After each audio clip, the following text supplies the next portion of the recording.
drawing.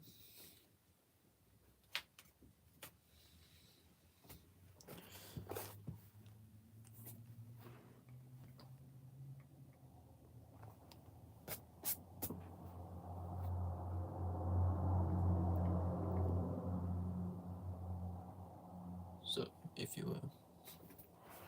for the last lecture, I was talking about how you can draw.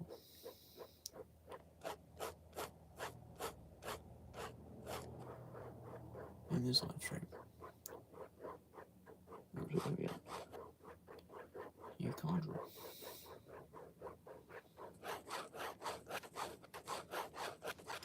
And look, if you can't draw, that's cool.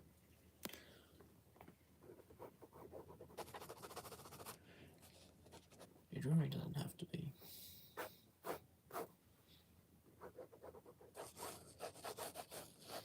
right.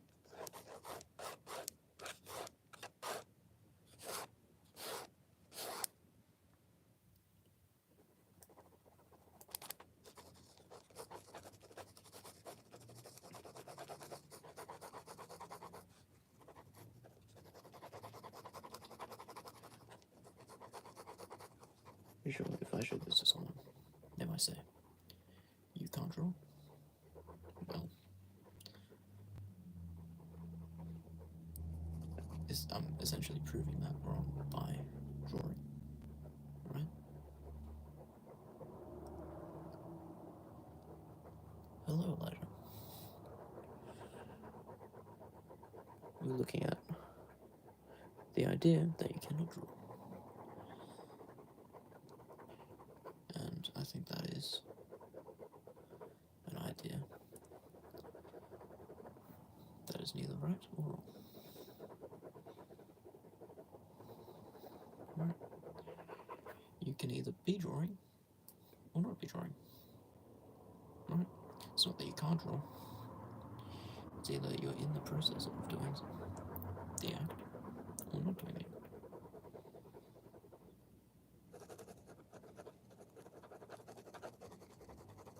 Whether it's good or bad is totally up to the viewer. Hello.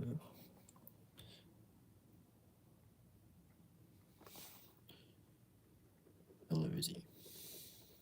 Yes, this is Alex.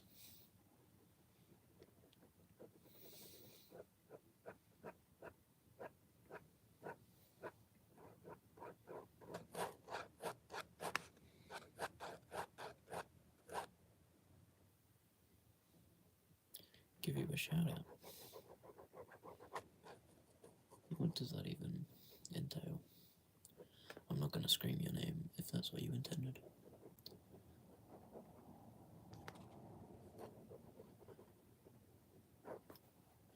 Now, I started this drawing with absolutely chaos. And if you showed that to most people, they'd say, hey, that doesn't really look like anything, it just looks like lines on paper. It doesn't really look like art. Well, it becomes art when you label it as such. I could take a photo of a sidewalk. Now, people could walk all over that sidewalk every day, and it wouldn't really matter. But just by taking a photo of it, it becomes art.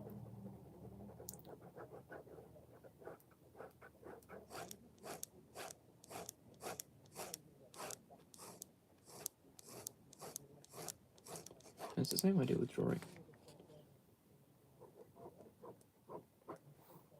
It's either you're in the process of creating something or you're not. It's not that you can or can't do it. You may be physically incapable of holding a pen. That's fine. Use a different method. Use your feet if you have them. It might be a limited function of accessibility. I'm using a big pen right now. Right, and a piece of paper. I can almost guarantee you that you can find those things.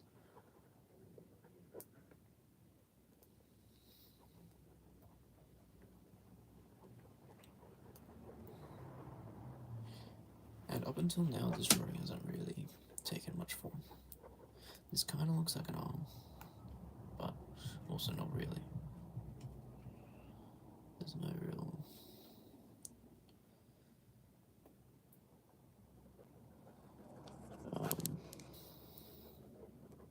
direction that this is going in right now.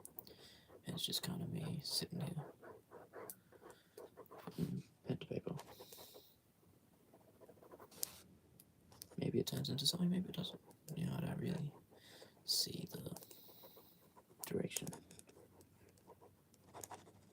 It's just me sitting here, trying to feel my feelings, or sit with my thoughts, and relax.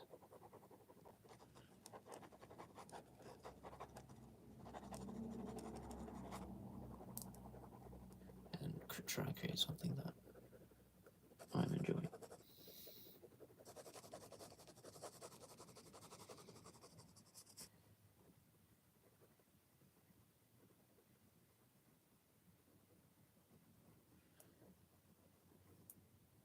You can be very technically inaccurate and still make great art.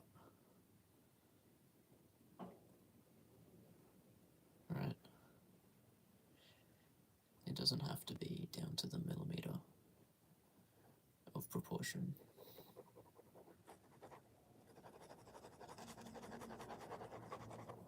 And it's usually the ones that break a lot of the rules that are the ones that succeed and are the most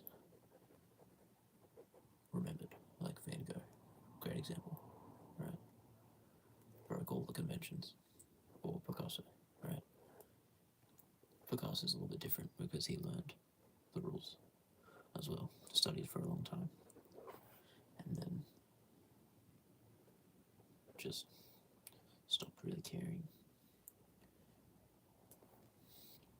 Hello, CRISPR, welcome back.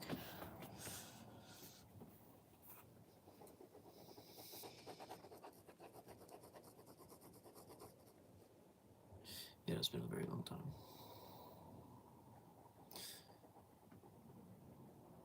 Today we are talking about the concept of not being able to draw,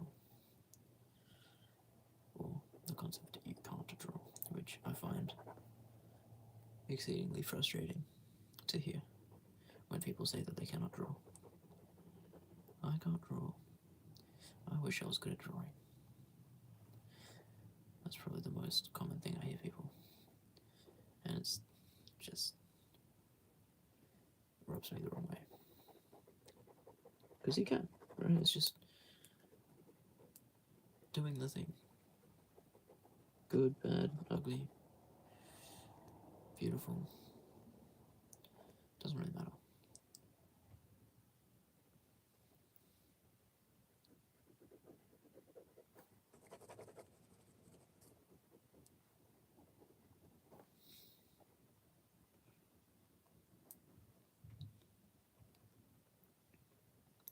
Alright, but that's something that, so Christopher said, that he cannot draw good. That's something that is your opinion, right?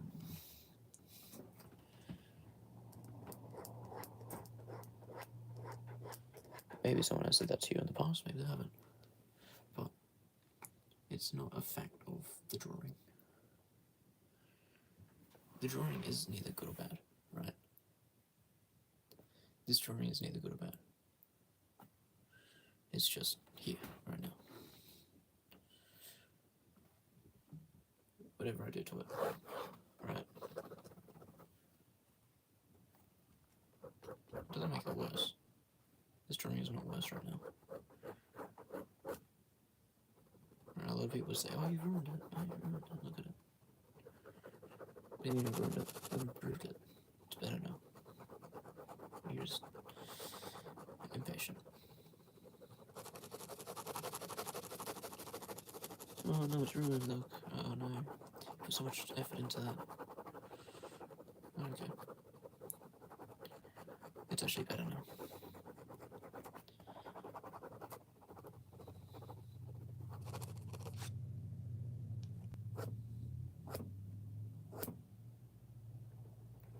Right, it's your belief in your art that makes it good or bad.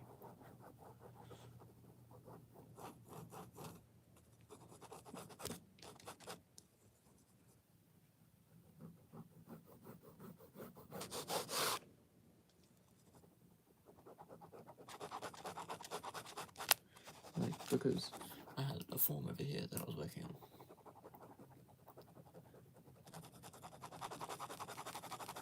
I put a lot of time into that. Right? Does it make it good or bad? Neither. It's just what happened. This doesn't make it. This took 2 seconds. What? 30 seconds. Is it good? Bad? I don't know. You tell me. After what I've just told you. Has your opinion changed? Or is it something that you already knew?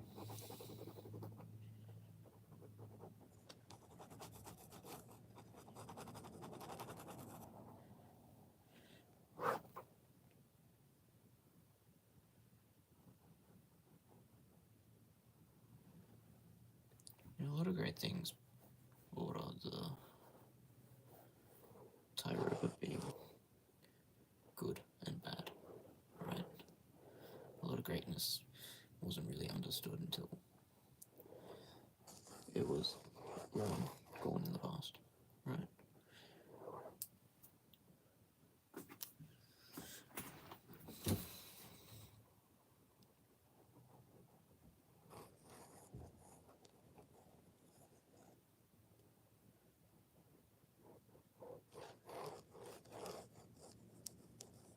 Yeah, but then again, is it like, are you good at drawing animals, or is it that you just enjoy drawing animals? Like, I think that's a perspective shift. Like, you could show someone a drawing of the animal, and you put a lot of time into it, and they say, oh, that was not good. And then they'll make you feel a certain way. Or if you look at it as, I enjoy creating animals, or drawing creatures, or drawing buildings, and then someone criticizes your work, you can look at the criticism with a less personal attachment to it and realize that for the actual critique, they might give you some legit advice, but that legit advice won't be seen unless you don't take it personally. Unless you take it, but yeah, unless you don't take, yeah. Anyway, I'm getting lost in my words. Unless you don't take it personally. Does that make sense?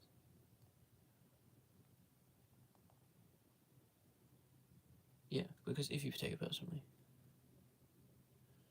you're looking at it from the wrong avenue of improving, or doing it for the reasons that you are fundamentally or intrinsically good to you, or true to you.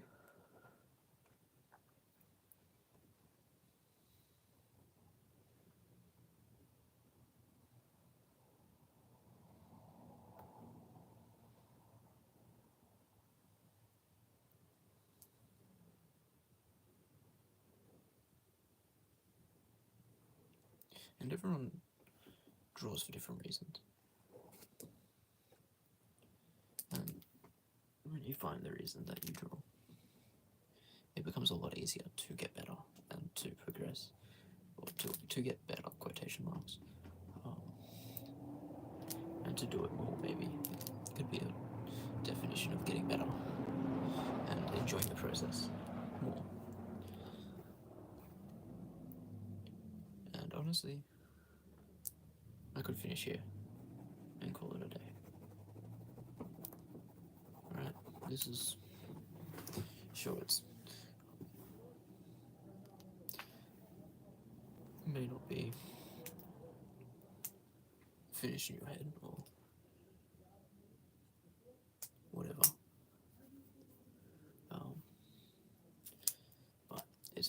to dwell on the same task for too long.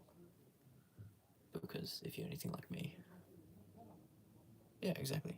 Like, you get better over time. And the definition of better changes with time. Because the idea of better is different for everyone, right? Is it getting more skillful in a technical sense, or is it getting more skillful in a sense of self-worth?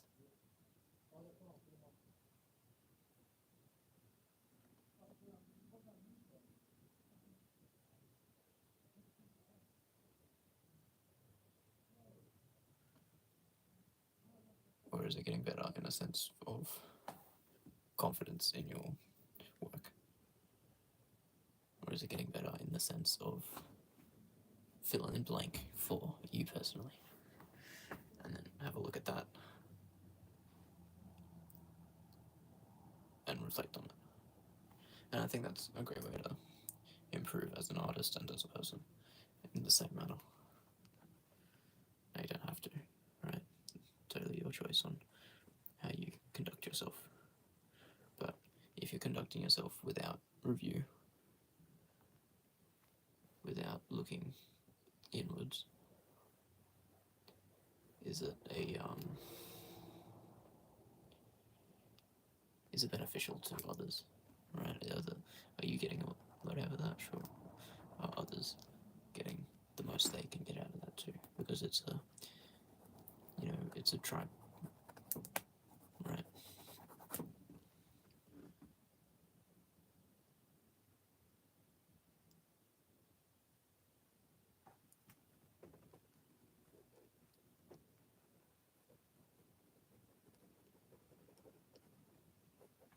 Like, a lot of people will look at this and say, what am I looking at?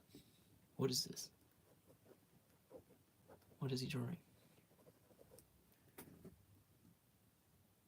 Okay, I may not be on for long CRISPR, but good luck. That's good to know.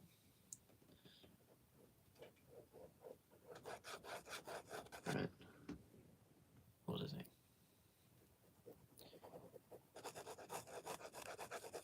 Confusion about the work, right? So people will look at this and be confused. Or they might look at their own work and be, what is this? I'm not gonna. And that's the first step.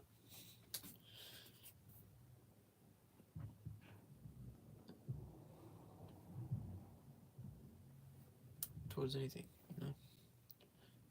And sometimes you don't really need to question as well. Sometimes you look at it and be like, oh, I feel this.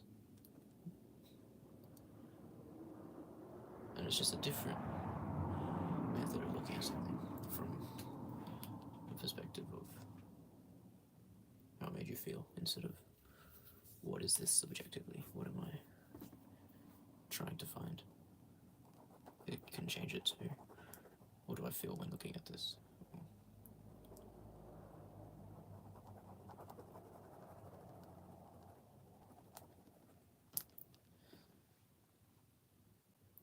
So I'll leave this one a little bit shorter. If you enjoyed, let me know. If you made something in the process of this, share it with me. I'd love to see it. And enjoy.